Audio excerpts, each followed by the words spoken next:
Hi guys, it's the Queen. Happy Easter. So when I was back in high school, I used to be in Kick group chats. If you know, you know. And they used to always call me bougie. And they would use it in such a negative connotation. Like it made me despise the word and feel ashamed. Like it made me feel like an outcast. Like literally, I just decided like I am bougie. Like yes, I decided to claim it and to own it. And bougie in a new way. Like I defined it for myself. And the word that I love to use is like standardized. Like yes, I am standardized and I do have a certain standard that I live my life on, and that's not something that I'm ever going to be ashamed of.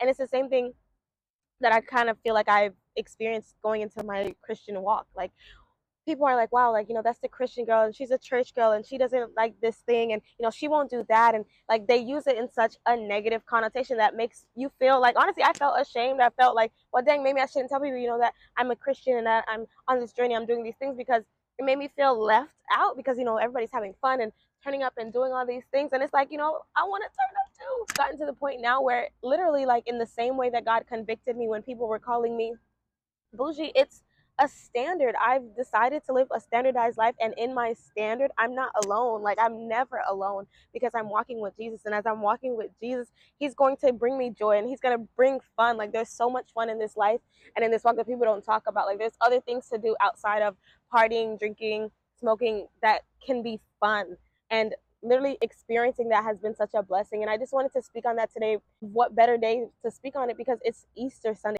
As you're walking in this life as a Christian, don't let the things and the people and the norms of the world make you feel like you are less than and make you feel like you're too loud and too proud about Jesus, because Jesus was very loud and very proud when he died for you on the cross. So in that same way that he was able to lay his life down for you, there's nothing that you should ever be ashamed of when you're standing up for him and when you're speaking for him, because he did everything for you. Like that's your God. It is a blessing to have a standard and to follow it in a way that you don't even have to speak on the standard. Like people see you and they know. Literally as Christians, we're called to exemplify Christ in our walk and in our lives and to display our lives in a way that lead other people to Christ. So making those decisions at a time, it might feel lonely. It might feel like we're outcasted and we're not able to participate in certain things. But at the end of the day, it's a standard that protects me and keeps me safe. It's a standard that God loves me so much that he put out for me to choose. Like I think that's one of the greatest examples of God's love is our free will.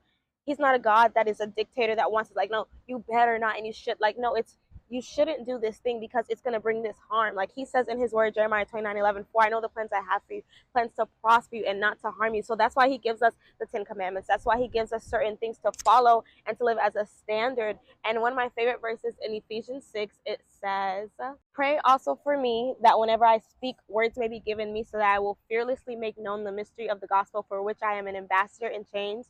Pray that I may declare it fearlessly as I should. Like, as I should. So there's never, of course, sometimes, when you're a baby Christian and when you're lukewarm and you're in that transition of like, I love Jesus, you're going to feel that temptation because you're fighting against your flesh and you're fighting against your norm, especially when you were living in the world for so long. Like, it's a lot to take in and it's a lot to process, but understand that you're never alone, and there's communities out there of people who love Jesus as much as you do, who have fun, who have joy, who have love. And it's just all about seeking out that community and understanding that the standard that God has set for you to live on has an eternal inheritance that is in heaven that you will that's it.